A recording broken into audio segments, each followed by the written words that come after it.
I requested going at the end. I don't actually know why. Maybe I wanted to be able to listen to everybody.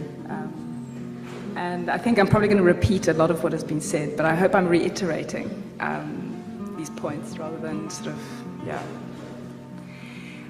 so what is a midwife? The dictionary says that a midwife is a person trained to assist women in childbirth, which was just a very short example for me.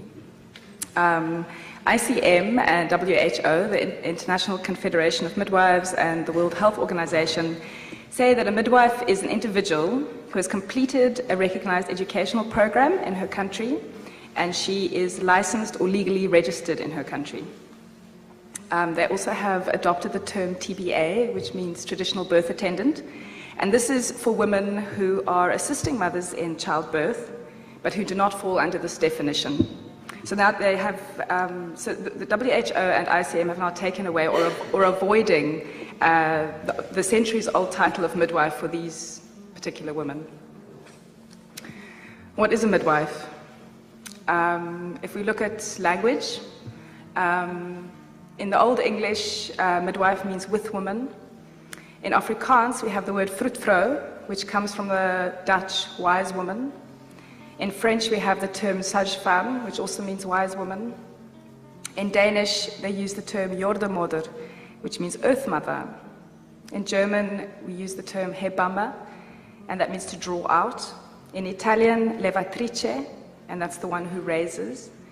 And in Albanian, they use very simply the term mama, which means mother. What is a midwife? My first imprint of birth was through my mother.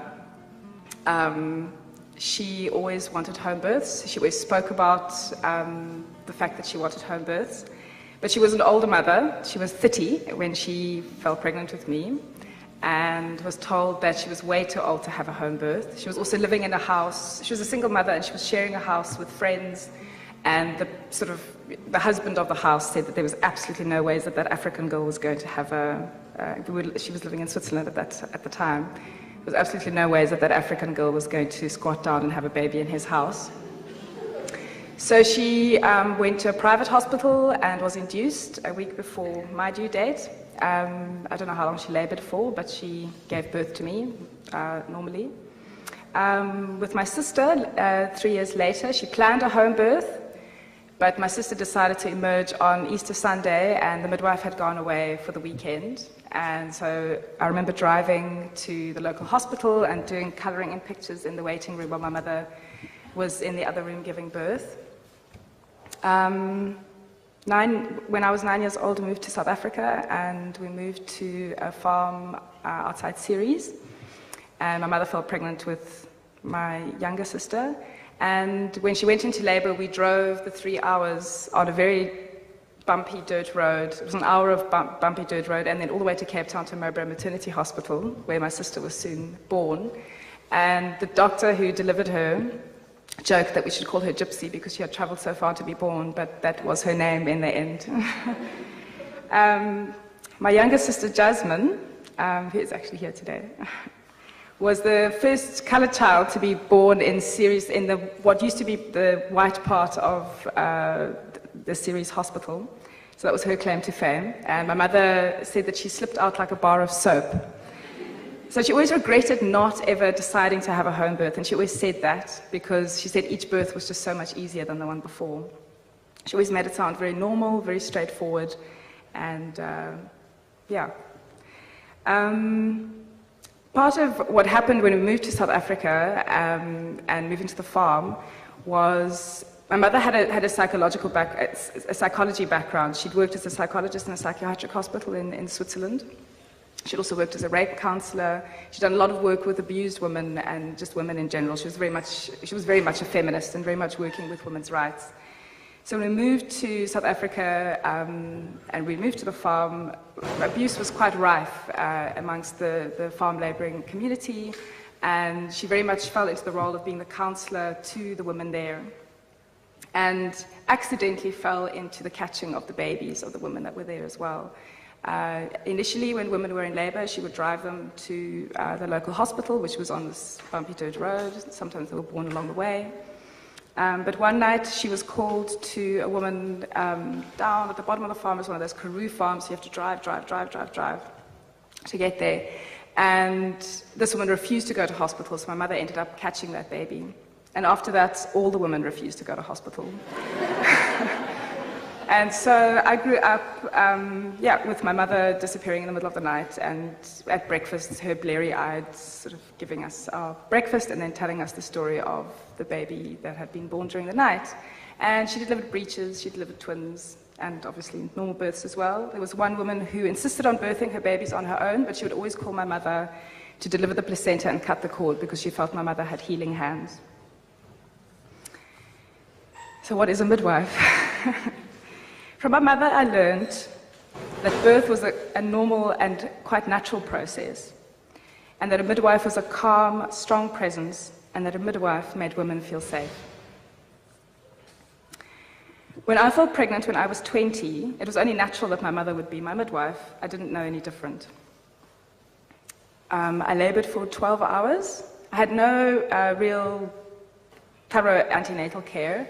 I was living on a farm in between Caledon and Hermanus, and I would go once a month with the mamas at the clinic in Hermanus and be palpated, have my blood pressure taken, asked if I had my iron tablets, and urine tested.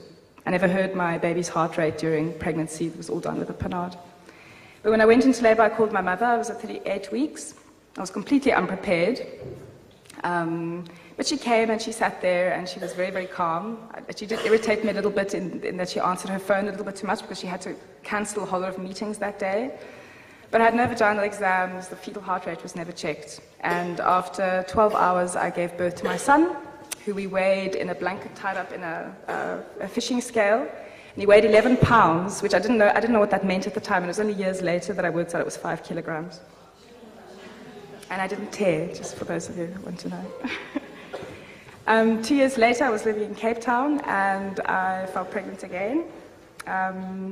And I found a midwife who I really connected with and was very sympathetic towards how I wanted things. I didn't know that I was wanting things in a specific way. That was just how things were for me. But I think she was very sensitive to the fact that I needed protection.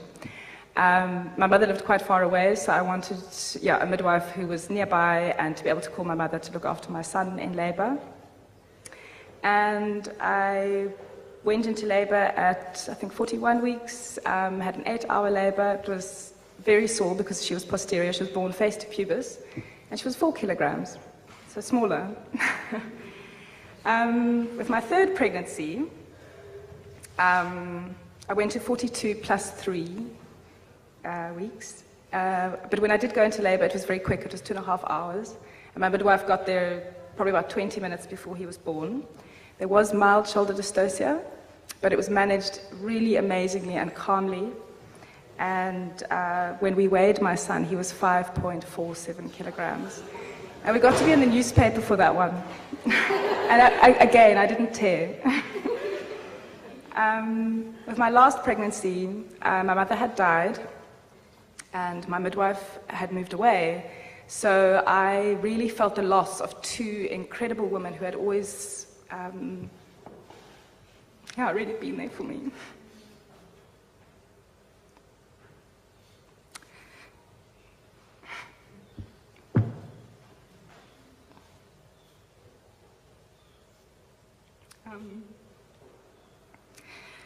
It was a very lonely pregnancy. And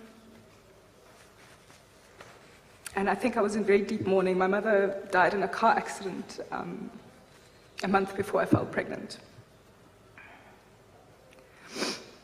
And because I'd had such large babies, suddenly there was this emphasis on me being ill. I was told that I possibly had gestational diabetes, and that it was recommended that I have a Caesar. It was really hard. It was really hard to be categorized in a way that made me feel like I was ill, that there was something wrong with me, and that I was being irresponsible about the choices that I was making. But I really knew that the safest place for me to give birth to my baby was at home. I knew that that was the only place where I could labor safely. So I really sat and did research, and I had meetings with various doctors. And I just really want to thank you, Professor Forkes, because I had one of those meetings with you, and you were amazing. You really listened, and when I left, you said, I think you'll be all right, I think you'll be fine. I really, really appreciate that to this day. So I know you don't remember me, but I do remember you. And I really appreciate the support of my midwives. I know they were really caught between a rock and a hard place, but they really supported me through that. And after 4 hours of labor, which was pretty straightforward, except I was very sad because my mother was no longer there. But I gave birth to a daughter who was 4.2 kilograms. And I didn't tear.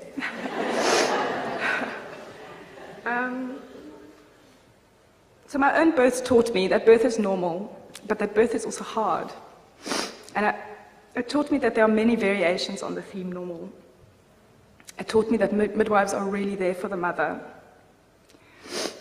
Sorry. But it also taught me that midwives view birth as normal, but that they carry the skills and the knowledge to deal with deviations from the norm. I also learned the importance of informed consent. My first birth transformed me. I really wanted to become a midwife after that. But nursing really didn't appeal to me, the hierarchy. And I was really inspired by my mother and by reading Spiritual Midwifery by Ina May Gaskin. I then learned about apprenticeship-based midwifery training through the North American Registry of Midwives, and embarked on that after the birth of my last baby. The emphasis was on out-of-hospital and home births. I did get some hospital birth experience, and I got to work in Anissa maternity home for a while. So I felt that it was a very balanced training. I was able to travel to the UK and the USA to study with Michel Odent and Ina May Gaskin in the Farm Midwives, and I qualified as a Certified Professional Midwife last year.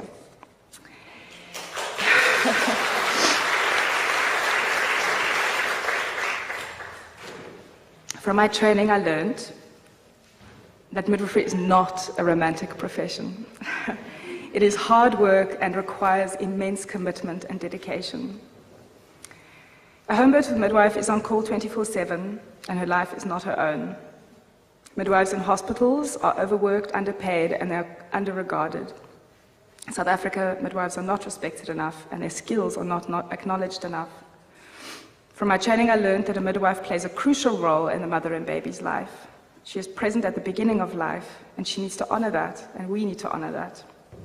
From Michel Odent, I learned about the basic needs of women in labor, and he reiterated that need for the feeling of safety for the mother. And from Ina May Gaskin, I learned about the power of feminine energy. From my training, I learned that women are amazing. When they're given the space and time and safety to tap into their innate instinct, they become awe-inspiring and empowered. From my training, I learned to respect the sanctity of birth. It is so easy for it to become another everyday event for us. So, what is a midwife? I want to go back to those early definitions that I started with. What is a midwife? She's a wise woman. She's the earth mother. She's with women. She's the person who brings forth life. She is the mother. So let's remember those definitions when we attend births. They exist for a reason, to make women feel safe. Thank you.